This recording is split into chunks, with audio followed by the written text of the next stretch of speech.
입니다. 요한계시록 7장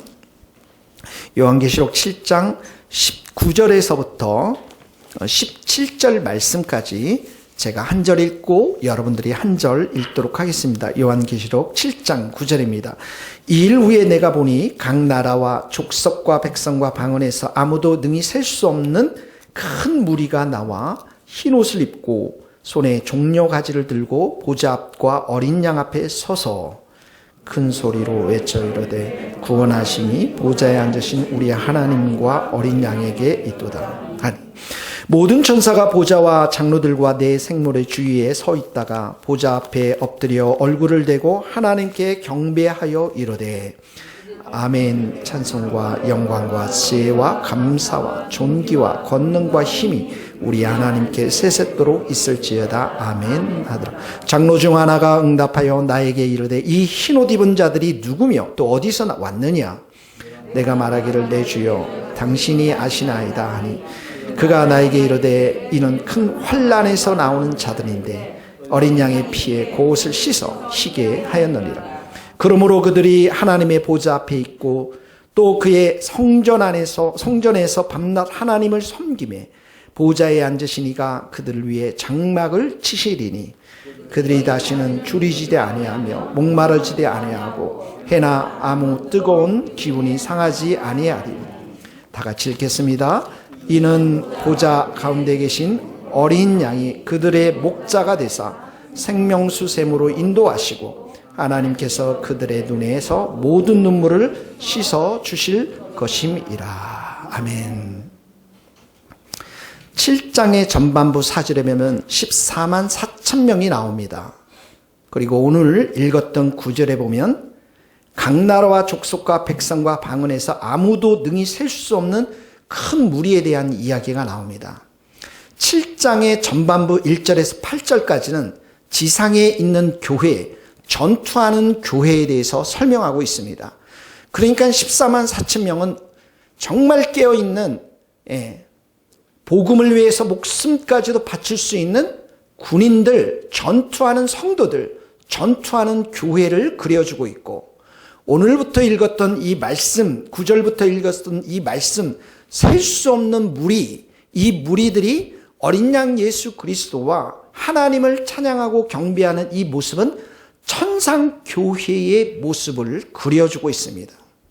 그러니까 이 교회가 두 모습으로 보여주고 있는데 첫 번째 모습은 뭐냐면 지상에서 여전히 전투하는 교회, 특별히 이 14만 4천 명 성도들 머리에는 하나님의 인이 켜져서 하나님의 보호하심과 하나님의 함께하심을 이들이 경험하면서 주님 오시는 그날까지 복음을 전하는 전투하는 성도, 전투하는 교회를 말하고 있고요.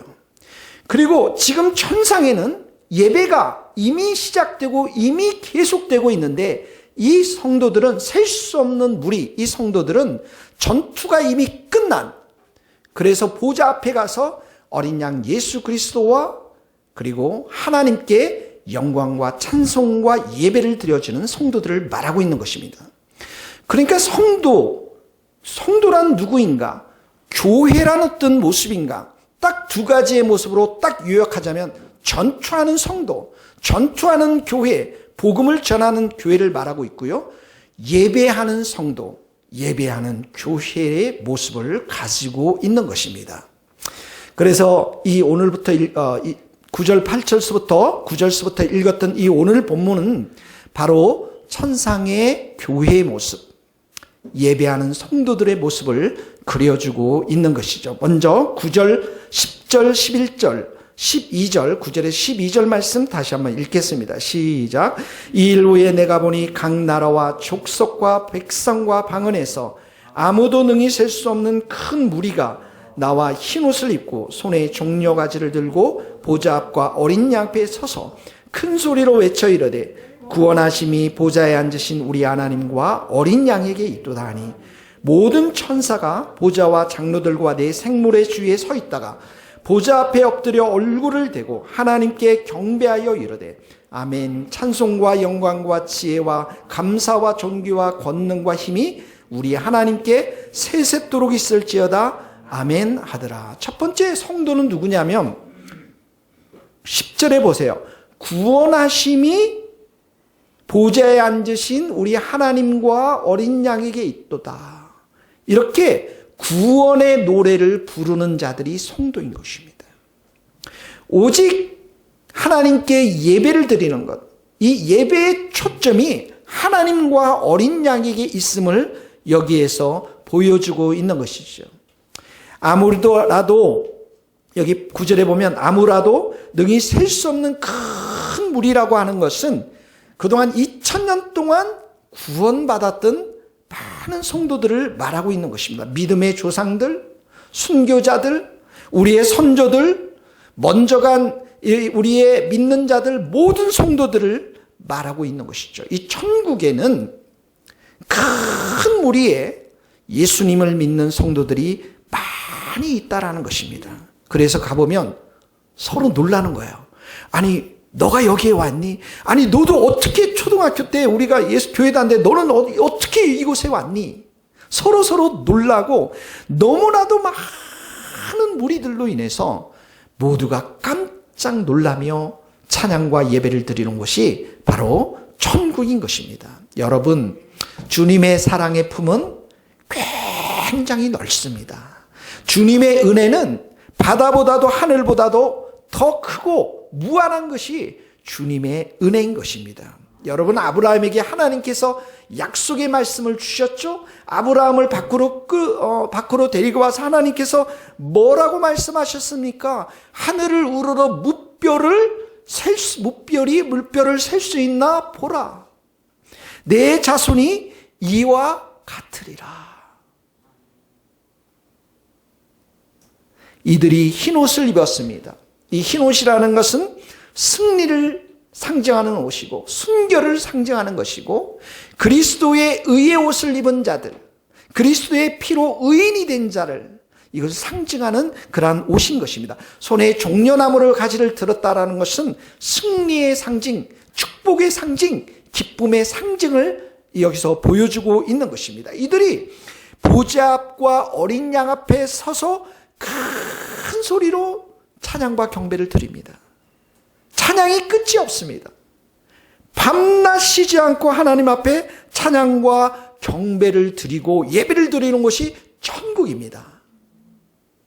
그러니까 여기에서 1시간 예배 드리는데 졸거나 예배가 적응이 안 되는 분들은 천국 가기가 굉장히 힘드신 분들도 있을 거예요, 여러분. 그러니까 예배에 빨리 적응을 하셔야 돼요. 큰 소리로 구원을 노래를 부르면서 나의 나됨은 하나님의 은혜로다. 내가 이렇게 구원받은 것은 예수 그리스도의 은혜로다. 이 찬양과 경배를 드리는 것입니다. 여러분, 음란을 우상으로 섬기면 그 우상만큼, 음란한 만큼 더러워지는 게 인생입니다. 돈을 우상으로 섬기면 그 돈을 사랑하는 만큼, 우상으로 섬기는 만큼 그 인생은 더러워지는 것입니다. 그러기에 여러분, 예수님을 믿은 것이 우리 인생 가운데 가장 복된 것임을 믿습니다. 그래서 우리가 구원의 노래를 부르는 것입니다.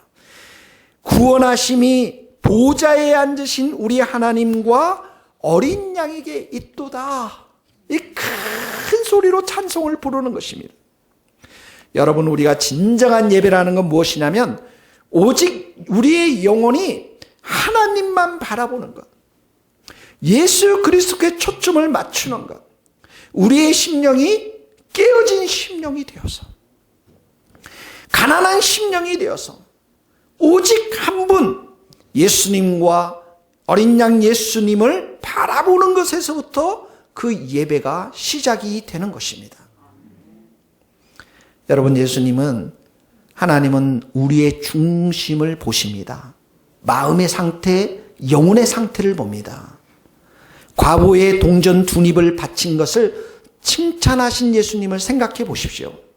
이 과부는 가난한 중에 전 재산을, 생활비 전부를 바쳤습니다. 그 중심을 꿰뚫어 보신 분이 누구십니까? 예수님이십니다. 예수님은 우리가 이렇게 예배 드릴 때 우리의 중심을 지금 깨뜨려 보십니다. 우리의 영혼을 봅니다. 우리의 믿음의 상태가 어떠한지를 보고 계십니다. 구약에 보면 가인과 아벨의 이야기가 나옵니다. 여러분, 아벨은 양치는 자였고 아벨은 양치는 자였고, 그리고 가인은 농사를 짓는 자였습니다. 그런데 하나님께서 아벨의 제사를 받습니다. 아벨의 예배를 받습니다.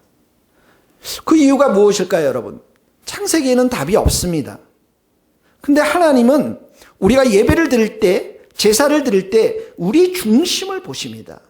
우리의 영혼을 보는 것이죠. 가인과 아벨이 서로 다른 동기와 마음으로 제사를 바쳤다는 것을 우리 어떻게 알 수 있을까요? 아벨의 제사를 받았는데요. 히브리서 11장 4절에 보면 이런 표현이 납니다. 믿음으로 아벨은 가인보다 더 나은 제사를 하나님께 드림으로. 예배를 받고 안 받고의 이 차이가 믿음의 차이였다라는 거예요. 여기 믿음은 누구에 대한 믿음입니까? 예수님에 대한 믿음입니다.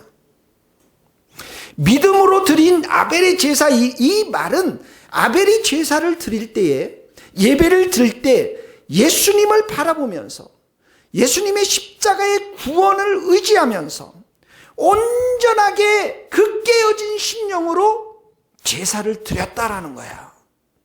그러면 여러분들 중에서 이런 질문 한 분이 있을 거예요. 아니, 아벨은 예수님 오기 전의 사람이잖아요. 그렇죠. 그런데 성경에 보면 타락한 직후에, 아담과 이브가 타락한 직후에 하나님께서 복음의 약속을 주신 것을 보게 되어집니다. 스크린 한번 읽어봅시다. 창세기 3장 15절 말씀입니다. 시작. 내가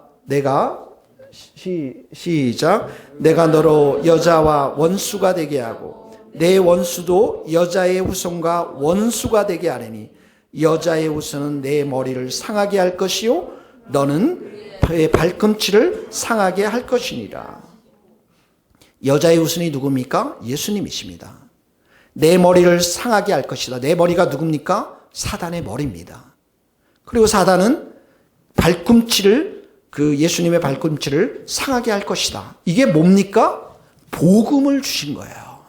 창세기 3장 15절의 이야기입니다. 아담과 이브에게 타락했을 때 복음의 약속을 주셨습니다. 그래서 이 복음을 원시복음이라고 하는 거예요. 아주 오래전에 주신 하나님의 약속의 말씀인 것이죠.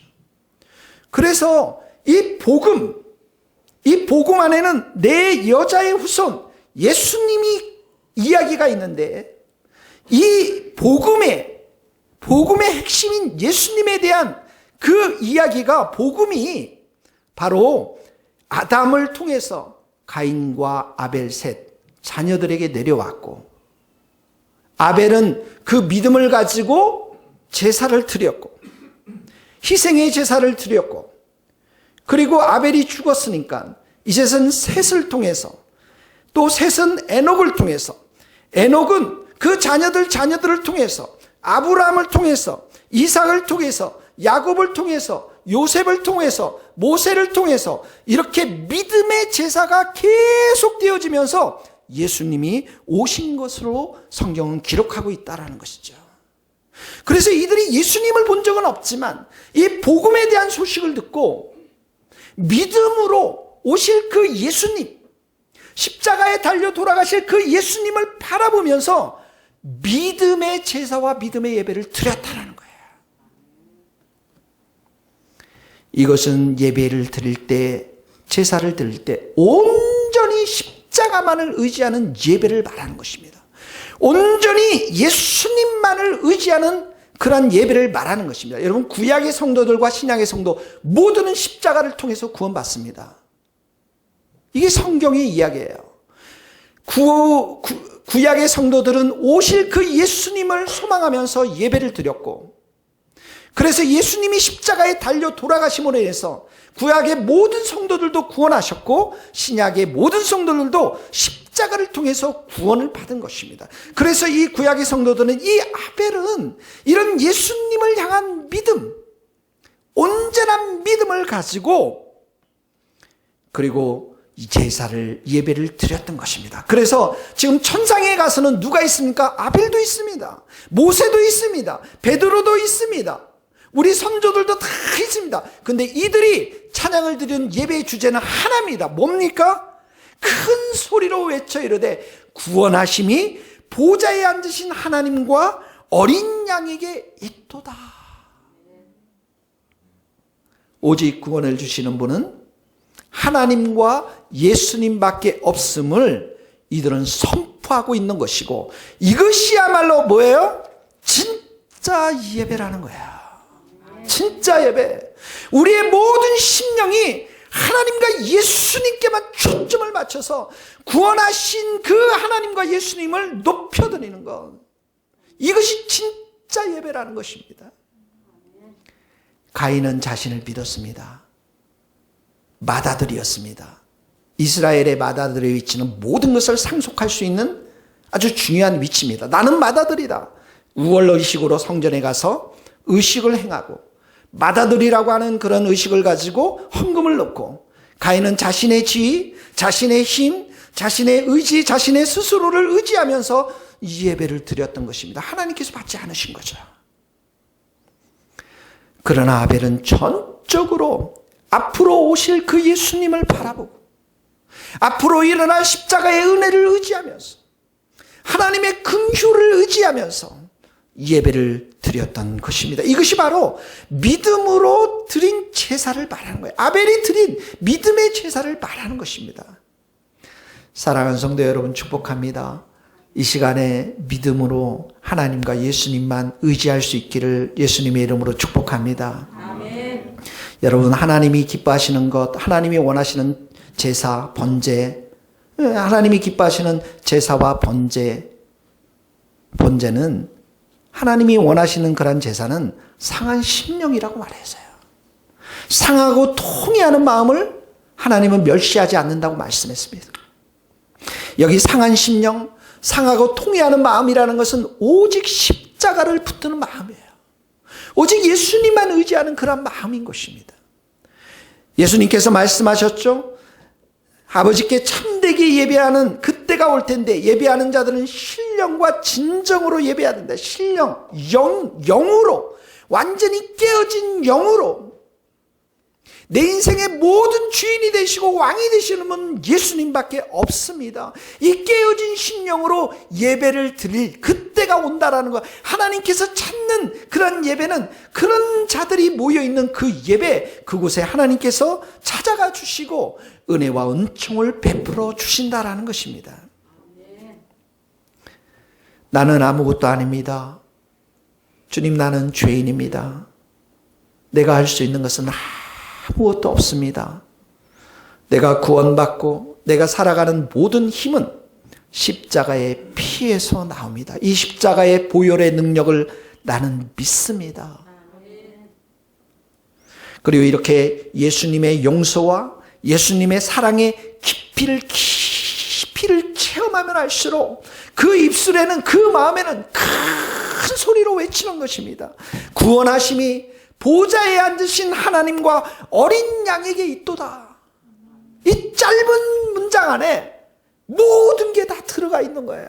우리의 그 무익함들, 우리의 그 무력함들, 그러나 하나님의 전능하심들, 하나님의 놀라운 은혜들, 그리고 십자가의 그 큰 사랑들, 이 모든 것이 이 짧은 문장 안에 들어가 있는 것입니다.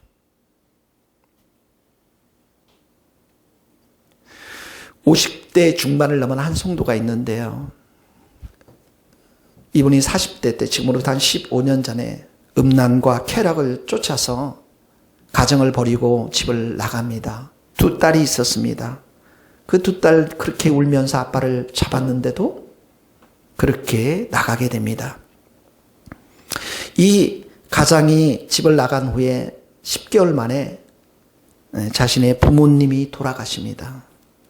이 아들이, 이 가장이 굉장히 모범생으로 자란 사람인데 그렇게 세상의 쾌락을 쫓아서 가정을 팽개치고 그렇게 집을 떠나는 것을 보면서 그 부모님들이 큰 충격을 받은 것이죠. 이 아들이 부모님이 이렇게 돌아가신 것들을 보면서 죄책감으로 인해서 날마다 통곡합니다. 그렇게 부모님이 돌아가신 그 사건을 이분이 경험하면서 하나님이 두렵고 무서운 마음이 들었습니다. 그래서 불륜의 관계를 끊고 집으로 돌아옵니다. 얼마나 힘들었을까요? 집으로 돌아가는 것 자체도 힘들죠. 집으로 나가는 것 자체도 힘들겠지만 돌아오는 것도 얼마나 힘들었겠습니다. 그런데 그 회개하며 돌아올 때 아내와 아이들이 아무 말 없이 받아주었습니다. 그리고 하나님께서는 이 가정 위에 구원의 은총을 허락해 주셨습니다. 지금 그 두 딸들은 장성해서 청년부 리더가 되었고, 아내도 회복이 되어서 아내로부터 존경받는 남편이 되었습니다. 이 사람은, 이 성도는 아침마다 큐티를 열고 말씀을 적용해 가면서 삶을 살아가고 있습니다. 회사에 나가서 자기보다 나이 어린 상사를 모시지만 하나님 말씀에 순종해서, 하나님의 질서에 순종해서, 그리고 열심히 회사의 생활들을 하고 있습니다. 잃어버린 자신과 그 가정을 구원시켜 주시기 위해 먼저 찾아오신 예수님, 그리고 자신의 인생과 이 가정을 완전히 새롭게 변화시켜 주신 그 예수님을 날마다 찬양하면서 살아가고 있는 것이죠. 여러분, 이것이 구원의 노래인 것입니다. 이것이 바로 참된 예배자의 고백인 것입니다. 사람은 하나님의 용서와 하나님의 사랑의 깊이를 먼저 체험할 때 진정한 예배자가 되고 봉사자가 될 수가 있는 것입니다. 여러분, 이사야 선지자가 제단의 숯불을 천사가 그 입술에 댑니다. 그리고 그 불로 인해서 정결하게 됩니다. 하나님께서 내 악이 제거되었다라고 말씀하십니다. 그 후에 이사야는 예배자가 되었고 하나님의 일을 할 수 있는 자가 된 것입니다. 우리 안에 먼저 이 은혜의 불이 우리의 심령과 입술 가운데 다 임하여서 먼저 죄를 다 불태워야만, 그 안에 담겨있는 하나님의 은혜와 사랑과 용서를 깊이 체험할 때만이 우리는 진정한 예배자가 될 수가 있는 것입니다. 하나님이 여러분들을 사랑하는 줄 믿습니다. 여러분의 삶 가운데, 마음 가운데 예수님이 가장 소중한 분이십니까? 가장 귀한 보물이십니까? 여러분, 예수님은 만유의 주가 되십니다. 모든 존재하는 것들의 주인이십니다. 해와 달과 별, 모든 것들이 다 주님의 영광을 드러냅니다. 예수님은 모든 존재하는 생명의 주인이 되십니다. 나무, 들풀, 꽃들, 식물, 새들, 토끼들, 이런 모든 생명들의 주가 되십니다. 예수님은 모든 지혜의 지혜자가 되십니다. 하나님의 비밀스러운 구원의 계획이 예수님의 지혜 안에 다 담겨져 있습니다. 여러분, 예수님은 영원하신 분이십니다. 임금도 가고 대통령도 가고 다 가지만 어제나 오늘이나 영원하신 분은 예수님 한 분밖에 없는 것이죠. 예수님만이 의를 행하신 분이십니다. 흠과 그리고 티가 없으신 분이 예수님이십니다. 이 세상에 모든 아름다운 것은 예수 그리스도 안에 있습니다. 아름다운 선, 아름다운 성품, 아름다운 계획, 모든 아름다운 것들이 예수님께 있는 것입니다. 그런데 이렇게 귀하신 예수님이 우리를 구원하기 위해서 그 무섭고 끔찍한 십자가의 고통을 참으신 것을 생각해 보십시오. 어둠을 사랑하고 우리는 추하고 더럽고 악을 행하며 이기심으로 살아가는 것을 즐기며 욕심으로 살아가는 우리 죄인들을 구원하기 위해서 이렇게 아름다우신 예수님이 이 땅에 오신 것을 생각해 보십시오. 이 진리를 깨달을 때만이, 이 십자가의 진리를 깨달을 때만이 주님을 사랑하는 자가 되고 주님을 찬양하며 예배하는 자가 되는 것입니다. 그래서 그들은 큰 소리로 외칩니다. 구원하심이 보좌에 앉으신 우리 하나님과 어린 양에게 있도다. 여러분, 하나님은 우리를 구원시켜 주셨는데 우리와 친밀히 교제하기 위해서, 또 우리가 예배하기를 원하셔서, 우리가 정말 예배자로 서기를 원하셔서 우리를 구원해 주셨습니다. 이것이 바로 성경의 핵심입니다. 우리가 매일 매순간 주님과 친밀히 동행하면서 교제할 때 우리의 예배는 참된 예배가 되는 것입니다. 내가 주님과 친밀히 교제하지 않고 주님과 동행하지 않게 되면 예배를 소홀하게 되고, 그리고 성도로서의 기쁨과 감사와 감격이 넘쳐나지 못하는 것입니다. 그래서 우리가 진정한 예배는 주님의 사랑을 깊이 깨닫고 주님과 동행하면서 주님과 친밀히 교제할 때 진정한 예배가 나오는 것입니다. 여러분, 우리가 주님과 친밀히 교제하면 주님은 얼마나 선하신 분이신지, 사랑이 얼마나 많으신지, 자비와 긍휼이 얼마나 많으신 분이신지, 그분은 얼마나 존귀하신 분이시고 영광스럽고 위엄스럽고 광대한 분이신지를 점점 깨닫고 확신하기 때문에 우리는 더욱더 주님을 사랑하며 예배하는 자가 될 수가 있는 것입니다. 미국의 토조 목사님이 이런 말씀을 하셨어요. 성도란 하나님을 기뻐하고 하나님을 예배하는 것을 가장 큰 기쁨으로 체험할 때까지 하나님의 일을 해서는 안 됩니다. 예수님과 친밀히 동행하면서 예배하기 전에 교회 예산, 경비, 성전 계획, 그런 자들이 교회를 운영해서는 안 된다라는 거예요. 여러분, 서구의 큰 병원들은 하나님께 예배하는 자들의 마음에서 태어났습니다. 정신병원들 역시 하나님을 예배하고 긍휼한 마음으로 가득 차 있는 사람들로부터 생겨났습니다. 서구의 유명한 대학들은 모두가 다 하나님께 예배하는 자들의 마음에서 생겨났습니다. 서구의 바른 정치인들은 하나님을 예배하는 자들의 마음에서 나왔습니다. 우리가 예배를 소홀히 하고 예배를 우리가 무시한다면 이것이야말로 가장 큰 불경의 죄가 되는 것이고 우리 인생의 큰 실수를 범하고 있는 것입니다. 성도와 교회의 핵심은 예배인 것입니다.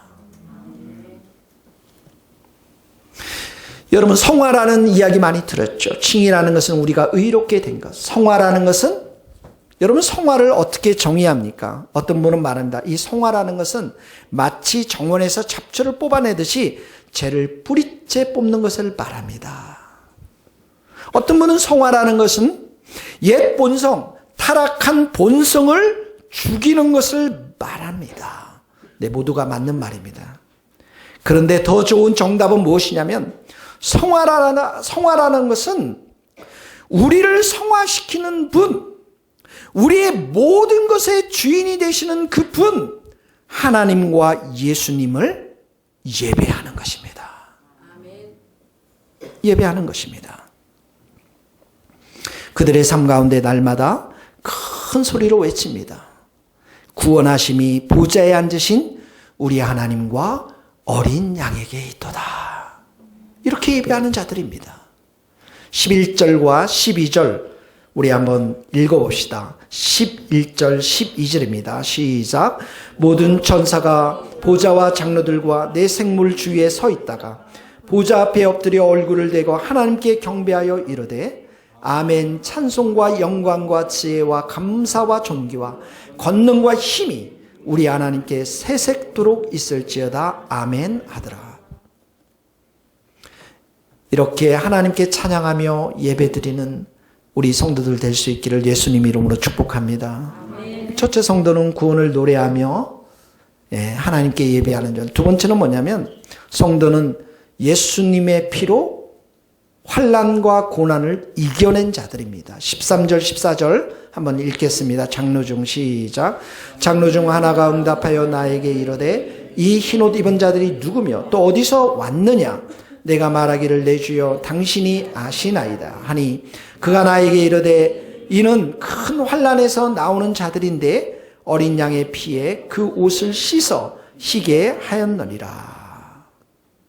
큰 환난에서 나온 자들, 어린 양의 피에 옷을 씻어 희게 되었다. 승리와 순결을 상징하고 있습니다. 여러분, 큰 환난에서 나온 자들이라는 것은 이 땅에 있으면서 전투하는 그런 복음을 전하면서 고난받은 성도들을 말하는 것입니다. 근데 이들이 누구로부터 승리를 얻었습니까? 어린 양의 피로, 예수님의 피로 죄 사함을 온전히 받고 예수님의 피로 구원받고 예수님의 피로 마귀 원수를 대적하면서 승리한 성도들을 말하고 있는 것입니다. 여러분, 우리가 보좌 앞에 설 수 있는 게 무엇 때문에 설 수 있습니까? 예수님의 피 때문에 설 수가 있는 것입니다. 그리스도의 피가 너희 양심을 죽은 행실에서 깨끗하게 하고 살아계신 하나님을 섬기게 하지 못하겠느냐. 예수님의 피 가운데 능력이 있는 것입니다. 보혈의 능력이 있습니다. 그래서 여러분, 우리가 성만찬을 할 때 예수님의 피, 포도주를 마시고 예수님의 살, 이 떡을 뗄 때 이 가운데 예수님이 함께 임재하심으로 인해서 우리를 치유하고 회복시키시고 구원의 역사를 이루어 가시는 것입니다. 그래서 우리가 성만찬이 매우 중요한 것이죠. 여러분, 이들이 이렇게 승리하면서 하나님 보좌 앞에서 순결한 사람으로, 아름다운 사람으로 이렇게 빚어진 것은 바로 환난과 고난 때문에 그렇습니다. 여러분, 우리는 환난이 있습니다. 어려움이 있습니다. 고난이 있습니다. 이때 어떡합니까? 우리가 가난해지는 거예요. 이때는 교만이나 죄가 파고 들어올 틈이 없습니다. 고난 가운데 우리는 낮아지고 깨어지고, 그리고 그 시간을 통해서 예수 그리스도가 전부인 것을 우리가 중심으로 고백하며 깨닫게 되는 순간이 바로 이 고난의 순간인 것입니다. 예수 믿는다고 모든 병든 자들이 다 낫는 것이 아닙니다. 교회를 다닌다고 어려움이 없는 것은 아닙니다. 오히려 고난이 있습니다. 무릇 그리스도 예수 안에서 경건하게 살고자 하는 자는 박해를 받으리라. 그래서 우리의 자아가 이 고난의 과정을 통해서 완전히 깨어져서, 여러분, 마치 밀가루 반죽처럼, 밀가루 반죽 무엇이든지 만들 수가 있잖아요. 그런 것처럼 우리의 자아가, 이 살아있는 자아가 완전히 깨어지도록 하나님은 고난을 허락하십니다. 나의 교만의 자아가 깨어지도록, 나의 이기심의 자아가 깨어지도록 완전히 하나님께서 그 고난을 통해서 우리의 자아를 박살나게 만드는 거예요. 이런 자아가 깨진 사람들이 말씀을 들으면 아주 구체적인 적용을 합니다. 바람을 피는 남편을 위해서, 남편의 구원을 위해서 그 아내가 적용한 실제 말씀입니다. 첫 번째, 술 마시고 새벽 오는 남편 구박하지 않기. 두 번째, 그 남편 위해서 내가 해장국을 끓여주기. 세 번째, 양말을 신겨주기. 이런 분도 있어요. 네 번째, 아내 역할 못해 미안하다고 말하기. 다섯 번째, 오늘 하루 혈기 안 부리기.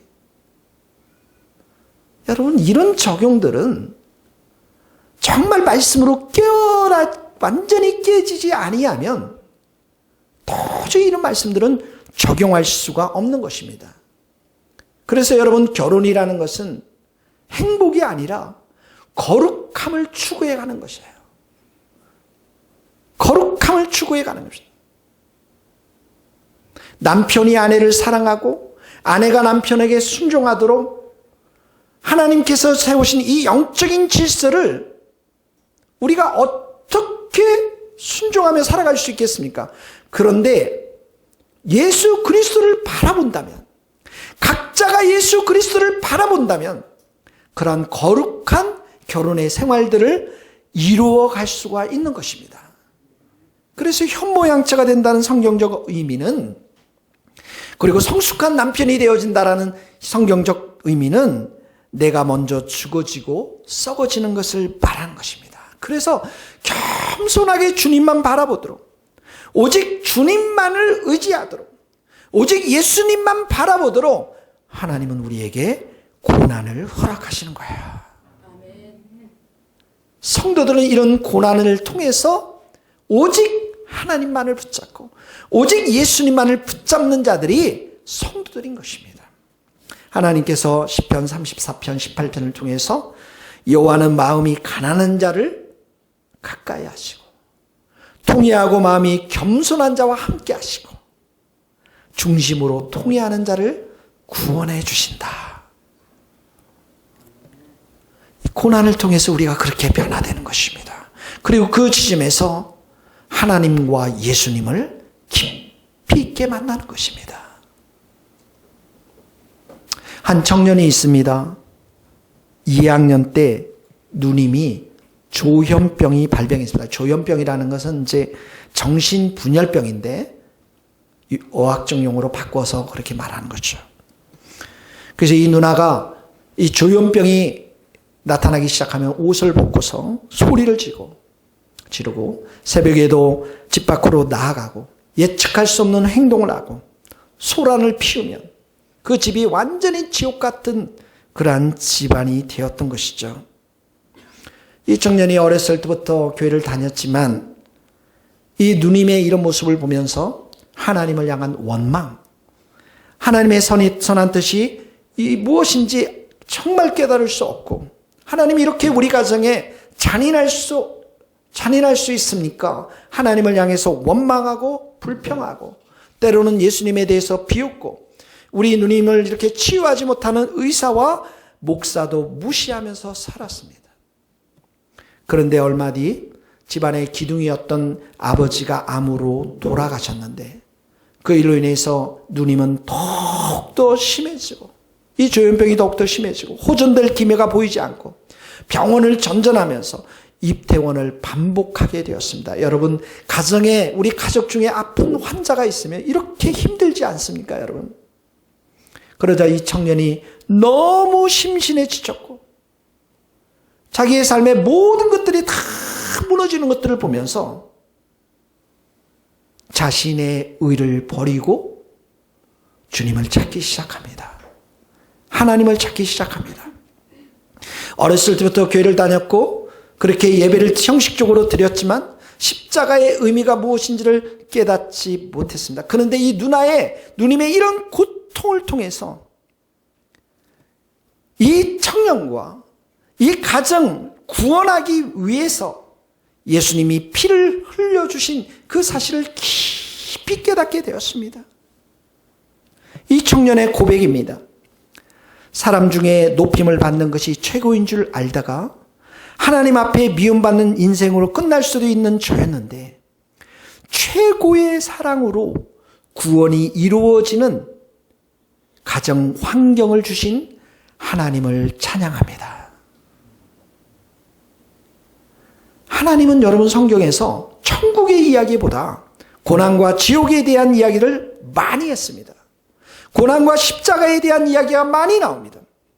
그래서 교회는 우리가 고난과 십자가 이야기를 먼저 해야 되는 것입니다. 세상은 악한 곳이고 사람들은 서로 잘 살려고 싸우고 잘 살게 되면 사람들한테 나타나는 게 뭐냐면 음란입니다. 다 잘 될 거야. 다 성공할 거야, 다 나을 거야, 이렇게 가르치면 망한다라는 거예요. 우리 성도들에게는 고난과 십자가가 필수 과목이라는 거예요. 부도도 나고 바람도 피우고 자녀도 집을 나가고 이 세상의 고난의 현장이라는 것을 우리가 미리 예방주사를 맞듯이 맞아야 한다는 것입니다. 중요한 것은 이 고난을 허락하신 하나님께서 우리에게 이 고난에서 승리할 수 있는 예수님의 피를 우리 가운데 주셨다라는 거예요. 그래서 여러분, 어린 양의 피로 우리가 이 환난에서 이기고, 또 다른 본문에서 보면 어린 양의 피와 하나님의 말씀, 자기들이 증언하는 그 말씀을 통해서 승리한다라고 성경은 기록하고 있습니다. 계시록 12장 11절 우리가 읽겠습니다. 시작.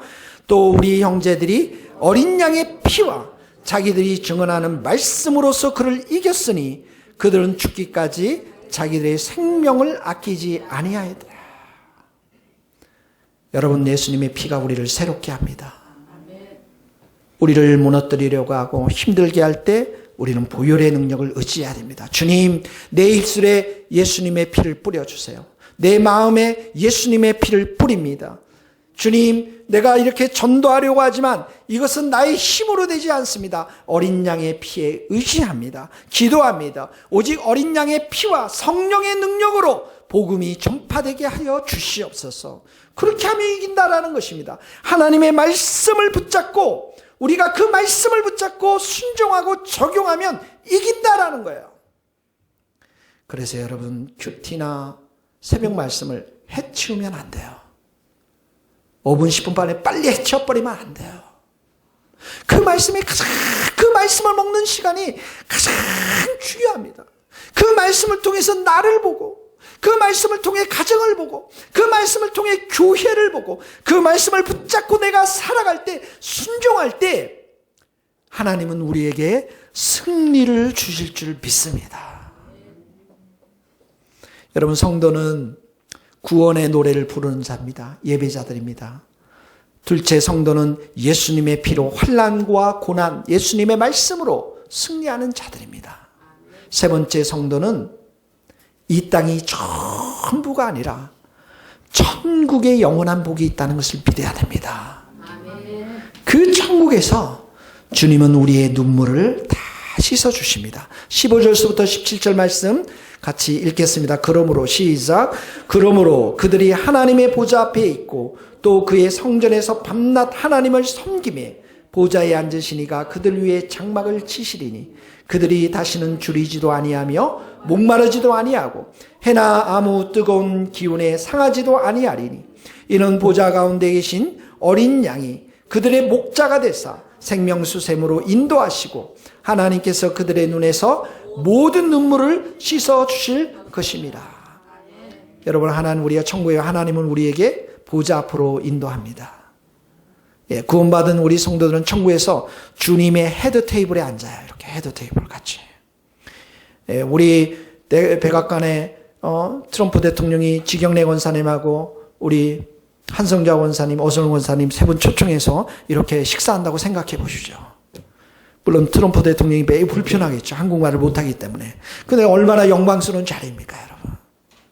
우리는 주님 앞에 보좌 앞에 나가서 주님과 함께 교제하고 주님의 영광에 참여하는 자들이 되는 것입니다. 하나님의 보좌 앞에서 하나님의 그 은혜와 하나님의 능력이 선포되는 것을 보는 그 영광의 자리에 초청받은 자들인 것입니다.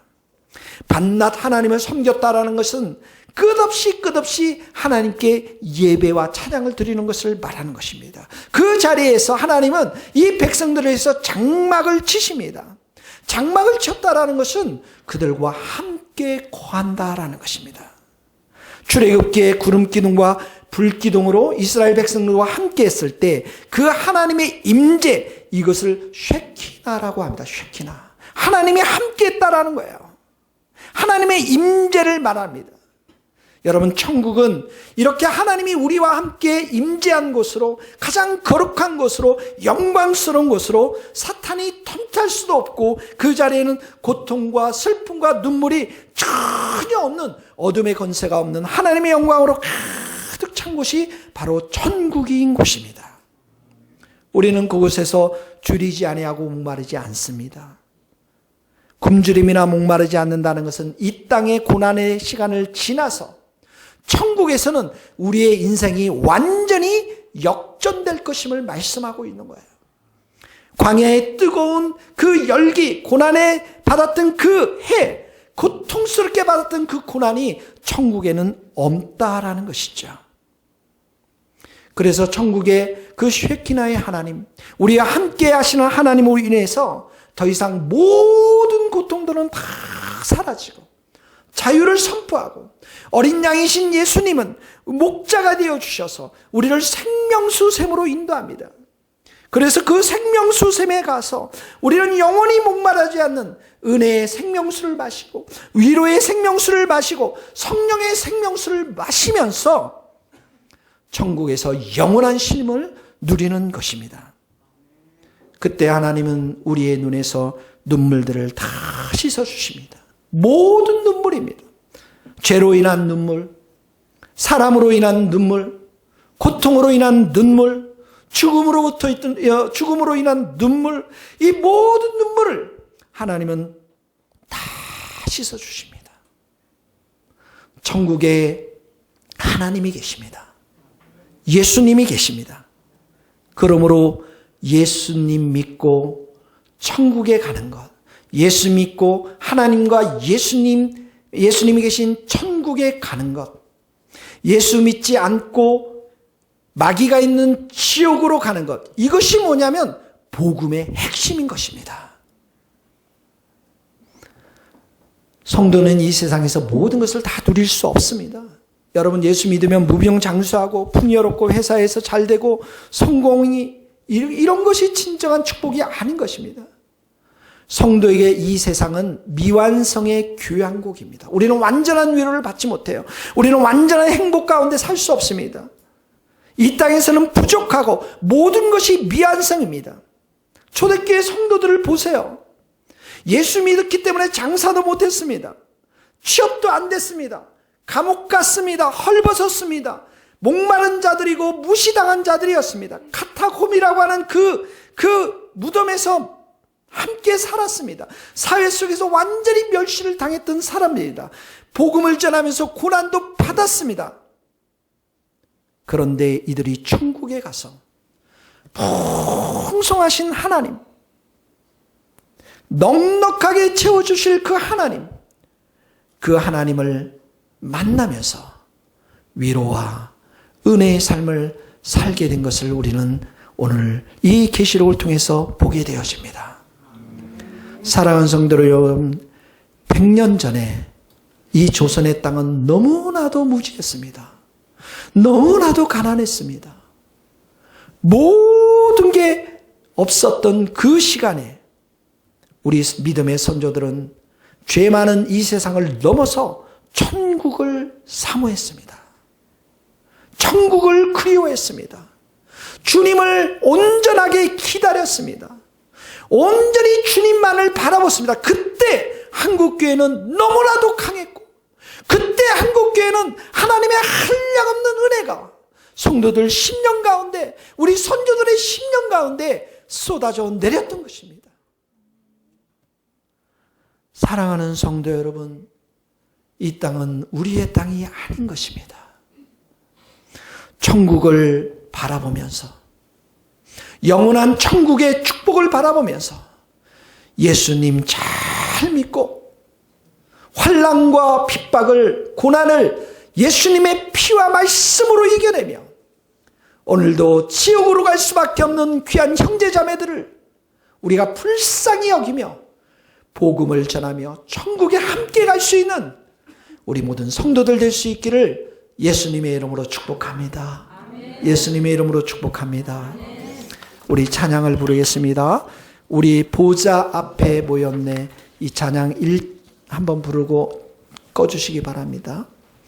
1절 부르시고 우리 보좌 앞에 모였네 이 찬양 부르겠습니다.